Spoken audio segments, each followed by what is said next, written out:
السلام عليكم ورحمة الله وبركاته. تحية للعدد 24 وتحية للجميع ساكنة الحي الجديد بلوك زيت اللي خرجت عبرت على الغضب ديالها وعلى هذا التهميش والإقصاء الممنهج.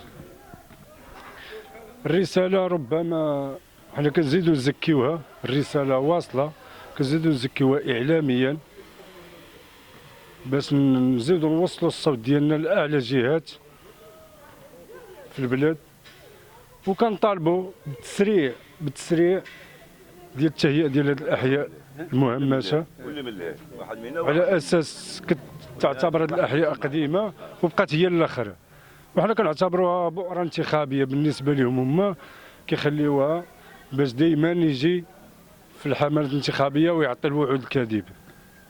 هذه هي الحقيقة المطلقة ديال هاد الأحياء، علاش بقات مهمشة 3 ساعات ما استفدت حتى من شي حاجة، لا من ترصيف، لا من إنارة، لا من تشجير، لا من مثلا بزاف ديال الحاجات عندنا واحد الحرمان منه.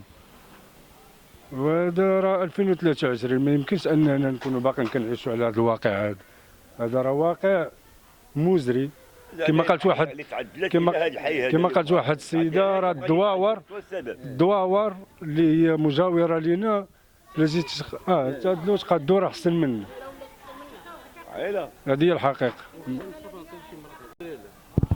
هادشي اللي كنطلبوا الله يرحم الوالدين، السلطه لا المحليه ولا البلديه ولا كلشي كنطلبوا. حنا ما كنطلبوا حتى شي حاجه، كنطلبوا هاد الشوارع يصلحوه لنا. الا داروا بالوجوه راه حنا عيينا، رجلينا عياو، صباطنا تقطع، حفينا، رجالاتنا كنقعدوهم من الخدمه يمشيو يطالبوا معانا. احنا عيالات وابنات وولاد، راه حنا عيينا وطبنا. والكلمه الكاذبه دائما كل عام هذيك اكثر من 5 سنين، واخر عام دابا هذا عام دابا حنا كنجريو اكثر من 5 سنين حنا طالعين هابطين، واخر عام دابا هذا عام دابا حنا وجاو راه ما جاو قال لك حق حنا كنعبروا هاد السيمانه شهر 1 شهر 10 شهر 11 شهر 12 وما كاينه شي، ما كاينه حتى شي حاجه. راه حنا مكرفصين عباد الله، راه حنا مرمدن، راه حنا يعني الحي الجديد كتعتبر من اقدم الاحياء وباقي معنا اقدم حي خلقوا ترابي هنا، والديه خلقوه هنا. انا كتعاود لي الوالده ديالي قالت لك حيدت الدوم ودارت العود باش دارت البراكه. اليوم الحي تبنى وشي حاجه ما كاينه، ها بقاو الشوارع حيدك وحيدوا الظلف وتفتحوا الشوارع وحنا بقينا هكاك منسيين. كيبقى فيكم الحال كده؟ ما يبقى فينا الحال، طبيعه الحال. ولادنا قاريين اساسيد، ما تقدرش تجيب صاحبتها لعندها، ما تقدرش تجي الحبيب اللي هو بعيد اللي جاي من فاس واللي جاي من طنجه واللي جاي، ما تقدرش تدخلوا لهذا الحي. راه حنا شنو المطالب ديالكم؟ اللي طالبين ما طالبين حتى حاجه، طالبين حي الشوارع الاصلاح يصلحوا لنا. هادشي اللي كنطلبوه، ما كنطلبوا حتى حاجه ما كنطلبوها حتى حاجه ما كنطلبوها، كنطلبوا على الاصلاح. اللي جا الرئيس اللي كيدوز كيكذب علينا، اللي كيدوز كيكبر على كتافنا، كيطلع على كتافنا، كيكذب علينا وكيمشي بحاله. في المنطقه هذه كامله كلشي كيكذب علينا، كلشي كيطلعوا على كتافنا وكيكذبوا علينا. هاك عسلم.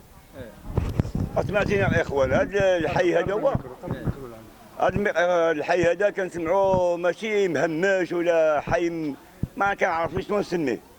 مازال هذا جنان باشا الشرقيه ولات اخير من هذا الحي هذا.